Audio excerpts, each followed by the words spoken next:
मित्रांनो, ताडोबा हे चंद्रपूर जिल्ह्यातील असं ठिकाण आहे जिथे दरवर्षी अनेक देशी विदेशी पर्यटक लाखोंच्या संख्येने हजेरी लावतात आणि तेही महिनोन महिने प्रतीक्षा करून. पण कशासाठी? तर वाघोबांचं दर्शन करण्यासाठी. कारण ताडोबा म्हटलं की डोळ्यासमोर येतो तो वाघच. कारण प्राचीन काळापासूनच ताडोबा हे वाघाचे परफेक्ट निवासस्थान आहे. आणि भारतीय वन्यजीव संस्थेने यंदा सवाल दिलाय की चंद्रपुरातील ताडोबा हे वाघांच्या अधिवास व सुरक्षेसाठी इतके उपयुक्त अभयारण्य ठरले आहे की येत्या काही वर्षात महाराष्ट्र राज्य हे व्याघ्र संवर्धनाच्या बाबतीत नंबर 1 वर येण्याची शक्यता आहे. कारण काही वर्षात वाघांची अचानक वाढत असलेली संख्या आपल्याला दिसूनच येत आहे. पण वाघांची संख्या कमी का आणि कशी झाली होती आणि खरंच इतकी कमी झाली होती का की ज्यामुळे वाघांना वाचवण्यासाठी पर्यावरण प्रेमींना सरकारवर दबाव आणावा लागला आणि त्यातूनच अस्तित्वात आला 1972चा वन्यजीव संरक्षण अधिनियम. चला जाणून घेऊया या व्हिडिओच्या माध्यमातून. आपण ज्या प्राण्याला वाघ म्हणून ओळखतो त्या वाघाचे वैज्ञानिक नाव आहे पॅन्थेरा टायग्रिस. भारतीय वाघ हा बंगाल टायगर म्हणून ओळखला जातो. भारतासोबतच बांगलादेश, मलेशिया आणि दक्षिण कोरिया या देशांचाही तो राष्ट्रीय प्राणी आहे. पण भारतीय संस्कृतीत वाघाला एक वेगळेच महात्म्य आहे. केवळ शक्तिशाली प्राणी म्हणूनच नाही तर एक नैसर्गिक दैवत म्हणूनही भारतीय संस्कृतीत वाघाला एक विशेष स्थान आहे. प्राचीन इतिहासात डोकवलेल्या हडप्पा सिंधू संस्कृतीतही आपल्याला पशुपतीनाथाच्या मुद्रेवर वाघाचे चित्र दिसते. तसेच प्राचीन चोल घराण्याचे प्रतीक चिन्ह सुद्धा वाघ आहे. तसेच इतर राजघराणे व जमातींनीही वाघाला विशेष स्थान दिले आहे. कारण भारतीय संस्कृतीत वाघ हा शक्ती, शौर्य आणि सुंदरतेचे प्रतीक मानला जातो. पण मग वाघाचा इतिहास इतका गौरवशाली असताना आणि मूळता निसर्गपूजक असलेल्या देशात अचानक अशा घोषणा काय येऊ लागल्या? असं कोणतं प्रलय आलं की वाघासारख्या बलाढ्य प्राण्याला स्वतःच्या अस्तित्वासाठी शासनाच्या मदतीची गरज निर्माण झाली? केवळ केंद्र सरकारच नाही तर आंतरराष्ट्रीय संस्थांना सुद्धा वाघाच्या संरक्षणासाठी पावलं उचलावी लागली. हे जाणून घेण्यासाठी आपल्याला मागील काही शतकांमध्ये वाघाचा इतिहास पडताळावा लागेल. ऐतिहासिक संदर्भानुसार मध्ययुगीन भारतात सुरुवातीला असंख्य वाघ होते. पण जेव्हा भारतात परकीय आक्रमक आले तेव्हा इथली नैसर्गिक समृद्धी पाहून त्यांना नाद जडला शिकारीचा. त्यातूनच ते प्राण्यांच्या शिकारीच्या पैजा आणि झुंजींची शाही खेळ भरवू लागले. मोगल सम्राट असे हिंसक खेळ आयोजित करून त्यात तुर्की, मंगोल, अफगाण, युरोपियन राजपूत यांना आमंत्रित करत. मुघलांना वाघ सिंह मारणे ही शुभशकून व अभिमानाची बाब वाटत होती. त्यामुळे अधिकाधिक वाघांची शिकार करण्यावर त्यांचा भर होता. अकबर आणि जहांगीर हे मोगल सम्राट तरबेज शिकारी होते. जहांगीर नामानुसार एकट्या जहांगीराने केवळ धनुष्यबाण व भाल्याच्या सहाय्याने एकूण 28,532 प्राणी तर 13,964 पक्ष्यांच्या शिकारी केल्याच्या नोंदी उपलब्ध आहेत. त्यात 86 वाघ तसेच सिंह, चित्ते, बिबटे यांचाही समावेश आहे. अशा इतरही नोंदी बघितल्यास मध्ययुगीन भारतात किमान हजारोंच्या संख्येत वाघांची शिकार झाली असावी असा अनुमान आहे. प्राचीन भारतीय राजे हे सहसा प्रजेच्या रक्षणासाठी किंवा आपत्काळात किंवा मर्यादित स्वरूपात छंद म्हणूनच वाघांची शिकार करत.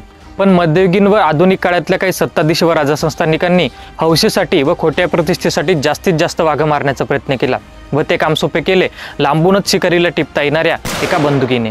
तरी ब्रिटिशांच्या नोंदीनुसार 19व्या शतकात 1 लाखापेक्षा जास्त वाघ होते. सुरुवातीला इंग्रजांनी फक्त सुरक्षेसाठी म्हणूनच वाघांवर बंदुका उगारल्या होत्या. पण नंतर हळूहळू त्यांनी सुद्धा हौशीसाठी मनमानीपणे शिकारी किड्यांचा सपाटा लावला. टायगर्स ऑफ द वाइल्ड या पुस्तकानुसार ब्रिटिश शासित भारतात 1875 ते 1925 या अवघ्या 50 वर्षाच्या काळात 80,000हून अधिक वाघांची कत्तल करण्यात आली होती. उन्हाळ्याच्या दिवसात इंग्रजांचा प्रसिद्ध शाही खेळ बिग गेम हंटिंगच्या सीझनमध्ये दिवसाला किमान 9 वाघांची शिकार केली जात होती तर वर्षाला 2 ते 3,000. किंग जॉर्ज पंचम हे जेव्हा 1911 मध्ये भारताच्या वसाहती दौऱ्यावर होते तेव्हा त्यांनी नेपाळमध्ये 10 दिवसात 39 वाघांना ठार केले होते. वाघांच्या शिकारी करण्यात मोगल, इंग्रज तर पुढे होतेच पण भारतीय राजसंस्थानिकही काही मागे नव्हते. एकेका राजसंस्थानिकाने त्यांच्या कारकिर्दीत 100हून अधिक वाघ मारले असतील असे तेच अभिमानाने सांगतात. म्हैसूरचे महाराज 100, मध्य भारतातील रेवा राजे 109, उदयपूरचे महाराज 500, गौरीपूरचे राजे 500, टोकचे नवाब 600, जयपूरचे राजे 1000 तर सरगुजाचे राजा यांनी 1150 किंवा आकडे यापेक्षाही जास्त असू शकतात. अशा विविध शासकांनी केलेल्या वाघांच्या व इतर वन्य प्राण्यांच्या शिकारींच्या नोंदी पडताळून पाहिल्यास त्या काळात किती मोठ्या प्रमाणात वन्य प्राण्यांच्या कत्तली करण्यात आल्या असतील याची कल्पना येते. केवळ वाघच नाही तर सिंह, चित्ते, बिबटे, हरणांच्या विविध प्रजाती, गेंडे, हत्ती, रानगवे तसेच इतर अनेक पशु पक्षी यांची असीमित कत्तल या काळामध्ये झाली. अशा या शिकारीच्या हौशीमुळे 1947 येता वाघांची संख्या लाखांवरून थेट 40,000 पर्यंत आली. भारत स्वतंत्र झाल्यानंतरही अशा शाही आणि हौशीच्या शिकारी काही कमी झाल्या नाहीत. उलट त्यात तस्करी व व्यापारासाठी वाढ झाली. कारण विदेशात वाघांच्या अवयवांना खूपच मागणी असते. आजच्या काळात आंतरराष्ट्रीय स्तरावर वन्यजीवांच्या अवयवांचा व्यापार हा अंमली पदार्थ, शस्त्रास्त्र आणि मानवी अवयवांच्या व्यापारानंतरचा 4था सर्वाधिक नफा कमवणारा व्यापार आहे, ज्याची वार्षिक उलाढाल $7 बिलियन ते $23 बिलियन इतकी आहे. चीन, Britain, America, Japan, Taiwan, Vietnam, हाँगकाँग अशा देशात या व्यापाराचे जाळे पसरले आहे. या देशांमध्ये वाघाचे डोळे $170, वाघाचे पंजे $1,000, वाघाच्या हाडाची पावडर $64 ते $168 प्रति पाऊंड तर वाघाचे कातडे तब्बल $20,000 या दराने विकले जाऊ शकते. पण वाघाचे सर्वात महागडे अवयव म्हणजे त्याचे लिंग, ज्याची किंमत $4,73,560 प्रति किलो एवढी आहे, जे सोन्यापेक्षा कितीतरी पटीने महाग आहे. टायगर वाईन जी वाघाच्या लिंगापासून बनवली जाते, जी प्यायल्याने असीम कामुक शक्ती प्राप्त होते अशी धारणा आहे, ती $400 ते $1000 किंवा यापेक्षाही जास्त किमतीत विकली जाऊ शकते। त्यामुळे अशा अंधश्रद्धा व लालसेमुळे बाली, जावन, कॅस्पियन यासारख्या वाघांच्या प्रजाती पूर्णपणे नष्ट झालेल्या आहेत। तसेच आता चीनमधले वाघही विलुप्त होण्याच्या मार्गावर आहेत। कातडे व विविध अवयवांसाठी केवळ वाघच नाही तर सिंह, चित्ते, बिबटे यांच्याही मोठ्या प्रमाणात शिकारी केल्या जात होत्या। 1952 मध्ये तर चित्ता हा भारतातून नामशेष झाल्याचे अधिकृतरित्या घोषितही करण्यात आले होते। म्हणून अशा भरमसाठ शिकाऱ्यांमुळे 1970 येता वाघांची संख्या 40,000 वरून थेट आली 1827 वर। जर इतक्या वर्षात वाघांची हत्या लाखोंच्या संख्येमध्ये झाली असेल तर मग इतर प्राण्यांची काय गिनती।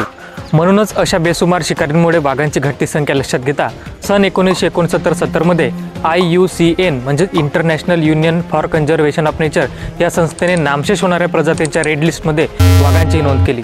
याच दरम्यान काही पर्यावरणप्रेमी व श्री कैलास संकला यासारख्या संशोधकांनी वन्यजीवांच्या संरक्षणासाठी विशेष कायदा बनवण्याचा सरकारवर दबाव आणला।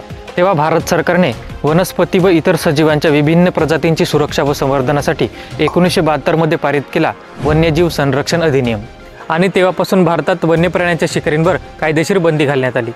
कातडी निर्यातदारांनी याचा विरोध केला, पण सर्वोच्च न्यायालयाने खटल्यात वाघांच्या चिंताजनक संख्येचा आढावा घेत शिकारींच्या विरोधात निकाल दिला। वन्यजीव हे भारताचे भूषण आहे आणि ही संपदा वाचवली गेलीच पाहिजेत असा स्पष्ट निर्णय न्यायालयाने दिला। पण तरीही 1973 येता वाघांची संख्या फक्त 1200 राहिली। तेव्हा एका टास्क फोर्सने देशात वाघांसाठी विशेष संरक्षित अभयारण्य असायला पाहिजेत असे सरकारला आवाहन केले। तेव्हा तत्कालीन पंतप्रधान श्रीमती इंदिरा गांधी यांनी 1 एप्रिल 1973 जिम कार्बेट राष्ट्रीय उद्यानेतून वाघांच्या सुरक्षा व संवर्धनासाठी एक महत्त्वाकांक्षी प्रोजेक्ट लॉन्च केला, प्रोजेक्ट टायगर।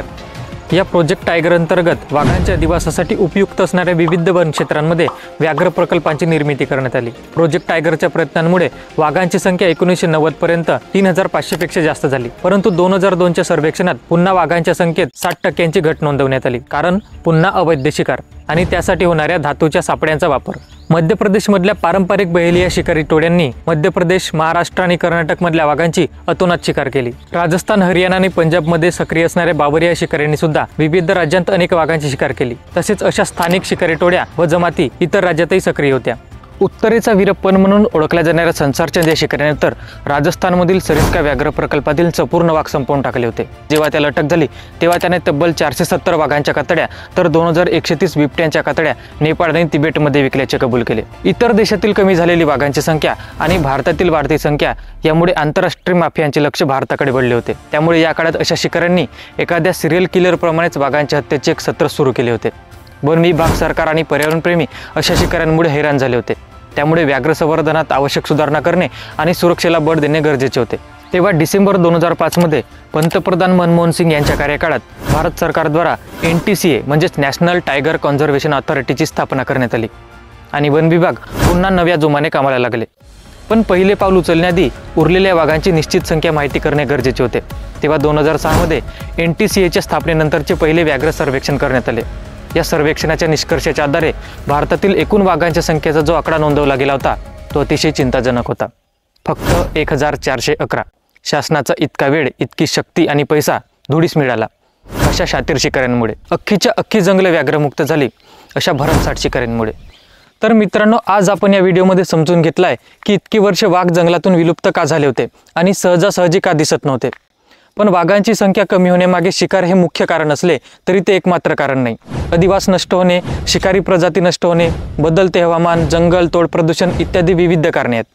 पण या सर्वांवर मात करून शासनाने आता अशी कोणती धोरणं राबवली की आता वाघांची संख्या वाढली तर वाढली, पण इतकी वाढली की आता लोक म्हणत आहेत गावात लगतो तो रोज वाघाचं असून लोकांना जाणवत आहे। 2 वर्षापासून वाघ त्रास देत आहे शेतीवाल्याले, समजा ढोरायले याले त्याले, पण आता ह्या 4 महिने झाले माणसावर जवळ करत आहेत। मागील अनेक महिन्यापासून वाघाचा या परिसरामध्ये धुमाकूळ सुरू आहे। 3 लोकांना ठार केला आहे, अनेक पशु पक्षींची हानी झालेली आहे। याच्या पूर्वी वाघ होते, आमचं लहानपणीतच गेलं, परंतु अजून अशा घटना झाल्या नव्हत्या का माणसावर जोर केला नव्हता।